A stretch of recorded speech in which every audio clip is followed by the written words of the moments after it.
So my name is Ebalabo. I am passionate about data management.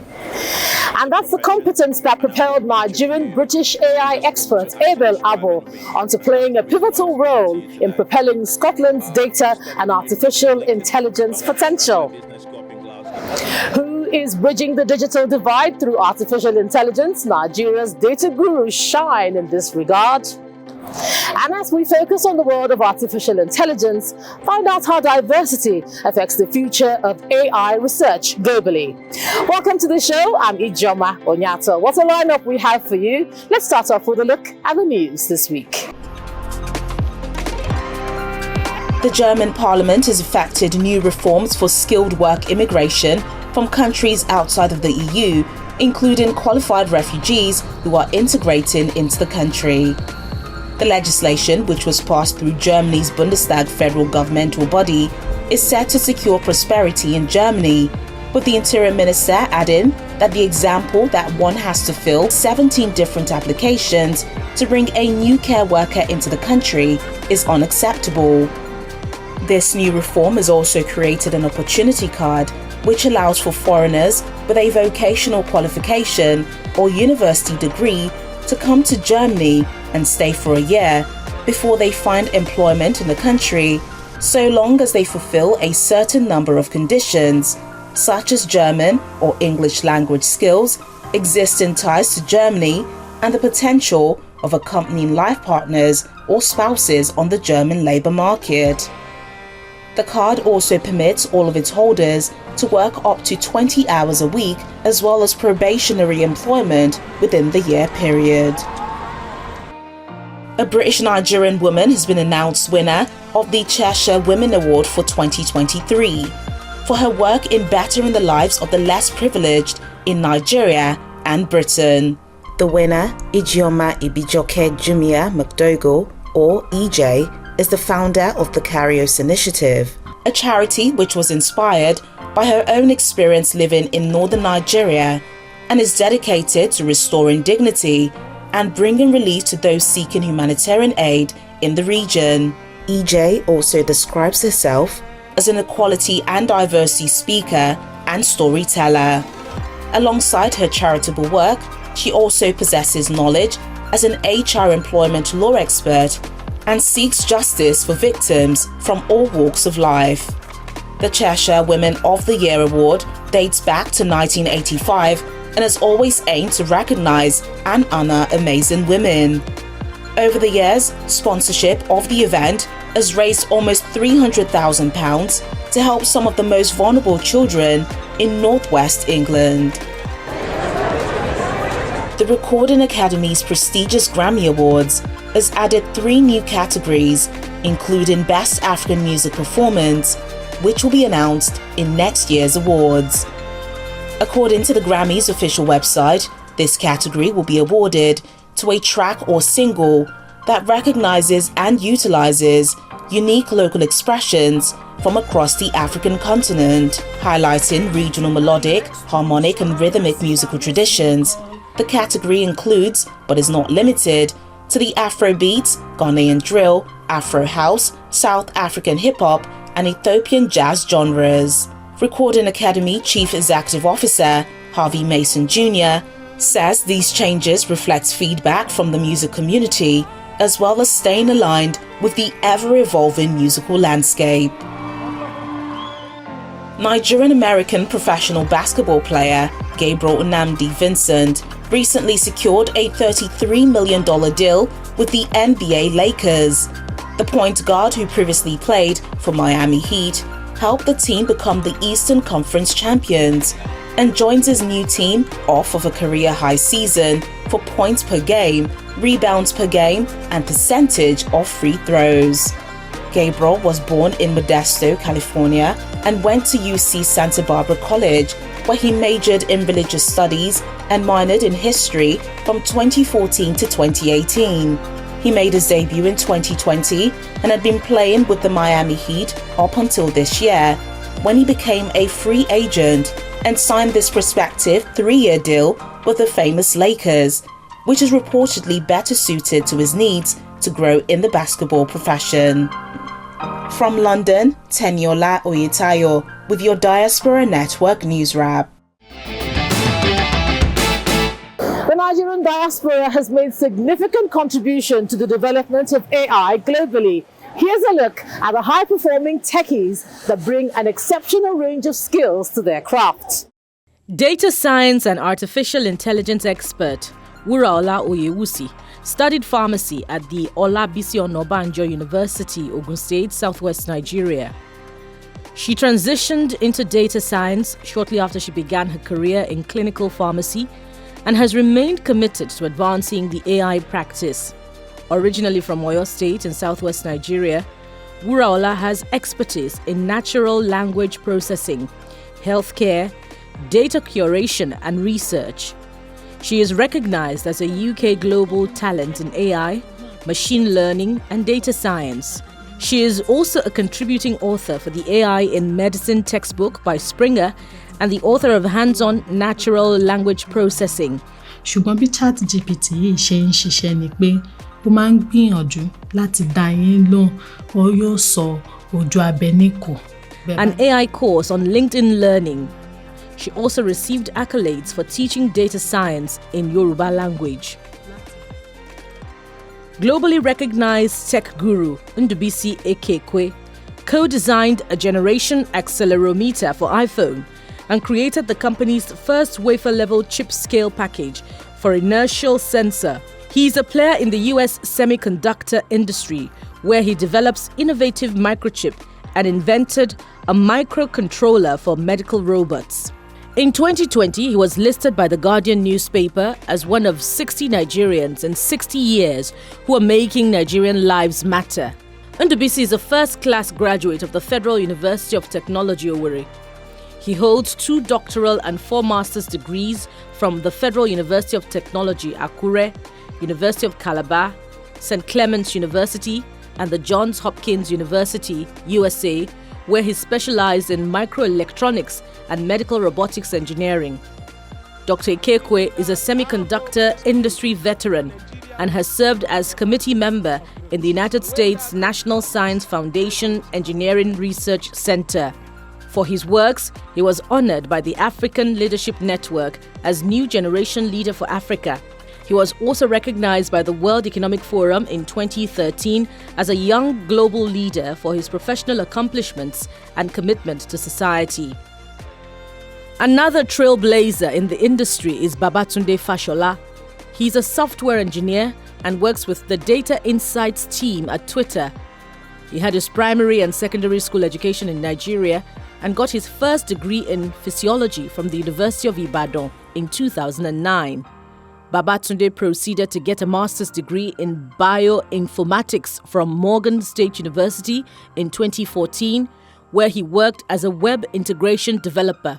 Babatunde's role at Twitter entails building application programming interface at a scale for data delivery to third-party partners for analysis and gaining insight.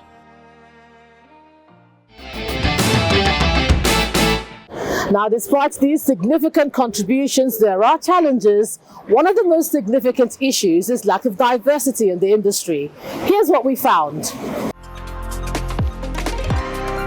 The global reception to the creation, implementation, and adoption of artificial intelligence is one that has speedily evolved with visible impact in productivity, efficiency, and economic growth. Significant strides have been made in many sectors, including security, healthcare, education, agriculture, and transportation.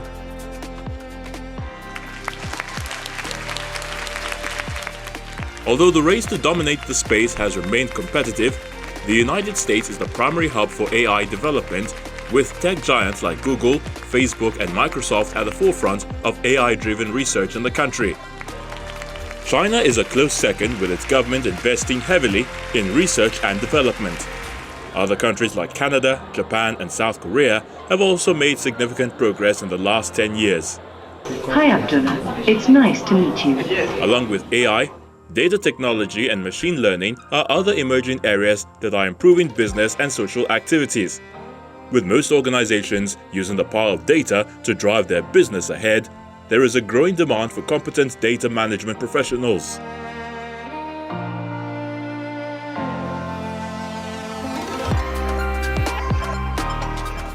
But despite these significant contributions to the advancement of data technology, there are setbacks. Like tech industry, diversity at the top is also a challenge when it comes to AI. Biased systems, limitations in innovation, and the paucity of people of color in the sector all stack up as challenges. The development of AI systems in the midst of inequalities creates a digital divide, which drives a call for researchers to find creative ways to ease diversity concerns. But regardless of this challenge, Nigerians in the diaspora have recognized this gap and are making commendable contributions while at it. Ironically, AI has not yet permeated Nigeria and by extension the African continent. Experts suggest better connectivity, infrastructure, funding, improved investment in education and training programs to develop local talent. Humanity has evolved from agricultural to industrial revolution. Now in the midst of an artificial intelligence revolution which is projected to transform the productivity and GDP potential of the global economy, strategic investment in different types of AI technology is needed to make it happen. And Nigeria stands a good chance to benefit greatly considering her population and the vastness of her resources if well harnessed.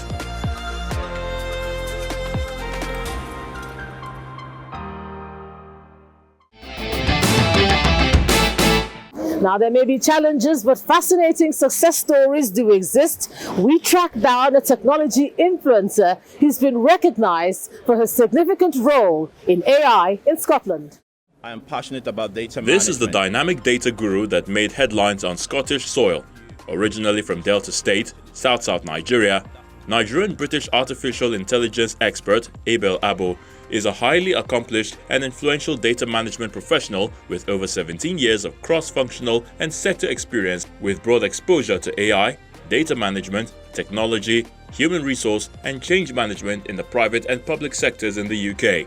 When I think about data management, in order for you to strive and win, there are some key things you need to be aware of. And that would really help you because data trenches is a thing. It's not a myth. It exists. And once you're in, you definitely have wartime stories as well. He is a graduate of Strathclyde Business School and the University of Lincoln, where he studied human resource management. His work experience cuts across various industries and sectors as the Bank of England, EasyJet, HSBC, Standard Life Aberdeen, BAE Systems, among many others, where he excelled and speedily advanced to leadership positions. In June this year, Mr. Abo was appointed to the board of the Data Lab Scotland, a leading innovation centre for data and artificial intelligence in Scotland, United Kingdom. Mr. Abo is among the 20 new board members to oversee the centre's governance, innovation and education advisory boards for a period of 3 years. Mr. Abo is also a committee member of the Nomination and Technology Law and Practices Committees of the Law Society of Scotland and a board member at the West Lothian College.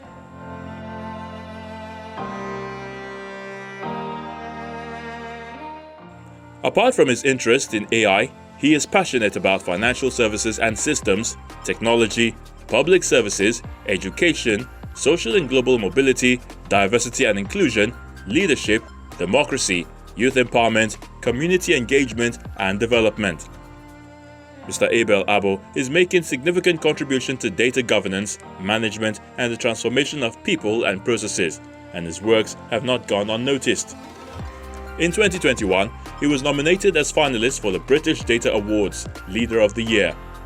The highly sought-after data and technology speaker has high-profile diverse mentors and sponsors in the City of London and across the UK. Mr. Abo was one of the distinguished guests at the recently held Royal Garden Party hosted by King Charles III and Camilla, the Queen Consort, at the Palace of Holyrood House before Scotland's coronation celebration.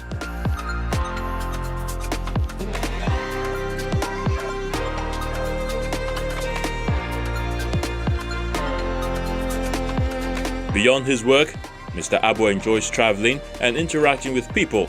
He also enjoys music, architecture, art, volunteering, football and polo.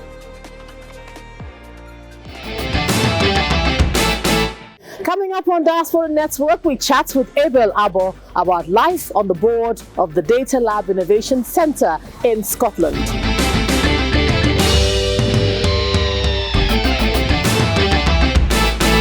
Welcome back to the program. Now, here's the rest of the compelling story of this data guru who's passionate and intentional about AI. Congratulations on your appointment.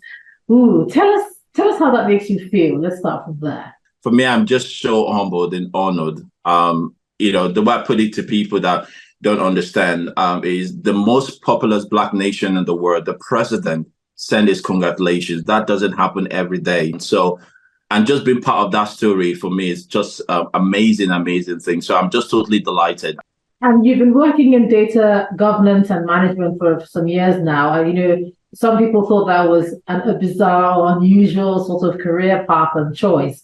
What made you decide to go this way?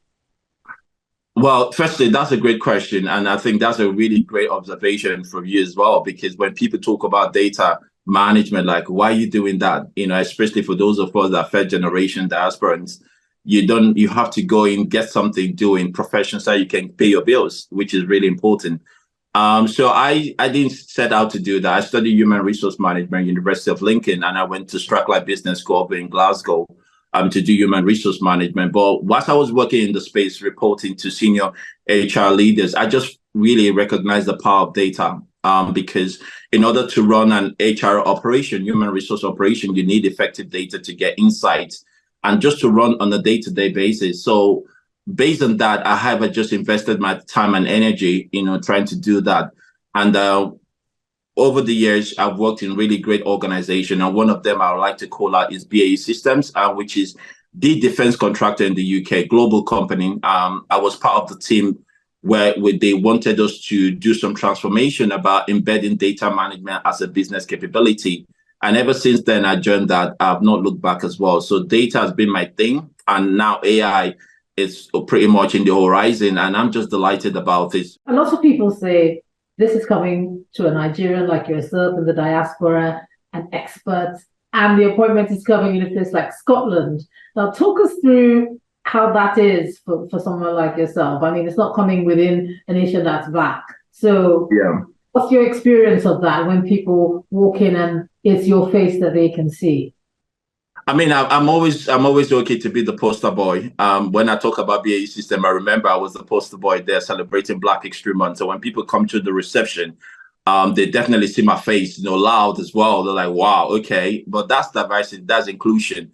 And it's fair to say that society and businesses are changing, and they do recognize the power of inclusion and diversity, which is totally spot on. So for me, my journey has been quite rewarding, refreshing and more enriching, but also quite challenging as well, like you pointed out. So when you come into a space where you're the minority, you start looking for people you need to collaborate with and also look for allies as well to support you, to sponsor you. I'll tell you what, just a simple story. So 2021, November, I was looking at Google Research and Directorate. So this is the place that holds all the people that work for Google Research. And they have about 2,000 odd people. And I was like, let me look and see how many Africans are there. So Africans by their name. It could be Olashola, it could be like my surname, it could be Ijoma, it could be, but Africans by their name because our names are quite unique. And it's fair to say we've got less than 2%, right? And think about Google. Google is a global player, and the people working for them in such a research for Google, we've got less than 2%, right? And how do we do it? And then the question is that why is it that other group of people are majority in those places? I think for me, one of the things that I believe, if you think about this from an Asia and a Western perspective, is education is fundamental. So they've invested, the government has invested in education. They bake in technology as part of the curriculum as well. So we talk about STEM, science, technology, engineering, and maths. Those things are baked in as well. But also what they do as well in terms of a policy level, you start finding places where they call technology cities. So for example, India, you go to some places, there's a technology cities. You go to China, there are technology cities. So these are places that incubators, bringing students, academia, industry, working together, coming up with solutions. And when you think about those things, those are the reason, for me, those are the catalysts. Those are the things that kind of make those things happen. So when you see people working in Google, people working in Facebook, in Twitter, all those places, and you see those demographics, The reason is because of the benefit of all those things as well. So they've had a strong foundation, they've got the skills, and then they're employed as well. In terms of low-hanging fruits, what aspects of AI do you think are the easiest to grasp in terms of boosting the Nigerian economy? I think that's a great one, because when you want to do those things, you kind of focus on the low-hanging fruit as well to demonstrate results, right? So for me, agriculture is a great thing. People do not connect food security to national security, right? So think about what's happening in Ukraine at the moment. It just affects food prices, right? Now, that can affect national security. A couple of years ago, Venezuela had a problem, where the inflation was over 3-digit. We're talking about over 220 something percent, right? Now, agriculture is a really great thing. So you can use AI to help you in terms of your crop management, crop yield, water management, the sort of thing you do, the machinery that you use as well to create food. So I think for me, the low-hanging fruit would be that. But also education is a great one as well. We've got massive amount of tertiary institution in the country. So we should then plug into that, make sure that technology is part of the curriculum. Many young people find that AI is only just beginning to come into the curriculum abroad, not to even mention what's going on back home. What sort of, are you looking back at home to say these are the programs that they need to begin to start in some of these schools? This is the part of the curriculum that would make young people have a better grasp rather than looking abroad. The great thing about technology is not static. It does changes quite quickly as well. But more importantly, people don't recognize that technology does change behaviors, right? So the way people behave in the 70s and the 80s and 90s is totally different just because of technology. I can tell you that for free. So what we need to do is that we need to ensure that we're looking forward on what's coming in the horizon, and we're obviously skilling the people, the student also coming through the tertiary institution. So coding is one. We can then talk about data science as well. That's a great thing. You can actually be a very good data scientist in Lagos, and you're earning money in pounds and in dollars as well, right? Because there's no border at all, right, with technology, okay? But more importantly, we can also do other things, like simple things about like business acumen skills, because you can be good technically, but in business acumen, you're not. So for me, one of my unique selling points and why people find me quite interesting is that I've got the business acumen because I study human resource management. So I understand organization, I understand how people think, I understand how to bring people together to deliver an agenda or strategy and drive that forward. But also I've got the technical experience. So you've got to have that balance of both. And then fundamentally, we can actually start teaching our people emotional intelligence. And then once people have it, then they can go anywhere. They can be in Nigeria, they can go globally everywhere, and then they could come back, and they could come back with value add to the continent and to the country as well. All right, so let me ask you this now. What are some of the challenges that you faced along the way? Every day you wake up, you just never know what you're going to get, right? I'm not going to sit here and tell you that I don't face challenges. Number one, I'm a minority person in the UK. I'm a first generational migrant. And you navigate all the spaces, right? But that's not a problem at all, because that's what really makes you better, right? You're competing with the best. So for me, when I talk about challenges, even just resourcing, funding as well is one. Exposure, exposure to people, to things, to projects that make sense, project that actually can help you build your profile, is a challenge as well. But also just having people to allow you to come into that space. So the last couple of years now, I've really invested in myself, where I've built a really strong profile of people and contacts. So I speak in events as well. So people reach out to me to speak, and I go there and I speak in those events as well. And the reason I do that is that I want people to relate to me, to say, oh, if Abel can do it, right, is Black, is African, his accent is not all totally polished. If he can do it, I could do it as well. What would you say would be your advice to those who are starting out in data science and starting out, to have the sort of career that you've got? What would you tell them? I mean, first and foremost, you need to invest in learning. You've got to invest in learning, but also try and connect with great people, right? Technology is a beautiful thing. You can connect with people in Silicon Valley, in London, in Edinburgh, in Amsterdam. You can do that. You can connect with people in Kigali as well. So make sure that you're connecting. dial down around this online gossip. Don't waste your time in gossiping and all the rest. It doesn't add value at all. But more importantly, be willing to learn. And then the advice for the government now, because some would say, yes, they search for help, they do their research, and then when they get to perhaps the workplace, there isn't anything for them there. What sort of measures do you think should be in place for those in your sector? It's important for us to run a data-driven and a technology-driven government administration.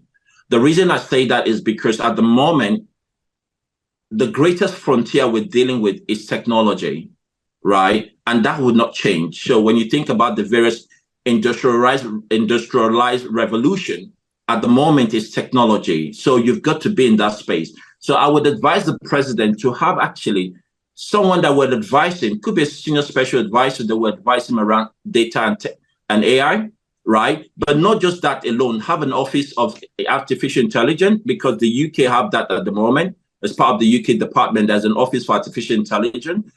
Create some artificial intelligence strategy for the country, and the roadmap. Engage with the various agencies as well in there. Hold them accountable. Make sure there's a bit of coordination from the presidency so that they can deliver for the people of Nigeria. Lastly, what's next for you? For me, I'm just open. There's so much going on around the space at the moment. UK, Rishi Sunak is talking about artificial intelligence at the moment. I would really love my continent, Nigeria, as well, to be part of that conversation. So we're leading. We're not just users. Too many times we use stuff, we consume stuff. We should be part of the development of those things. And I'm hoping that I could be in that space and be sure that the continent is leading in that as well. So we can really have some international connection. I'm hoping that I get the opportunity to do some of those things as well. We're going to keep our eyes on you. Thanks a lot for joining us on Diaspora Network. Thank you so much for having me. Now, Abel's work is living proof that Nigeria can take the front seat when it comes to maximizing value from data and leading the world to a data-powered future. And that's the show. You can catch other episodes of Diaspora Network on our YouTube channel. I'm Ijoma Onyato. See you next time.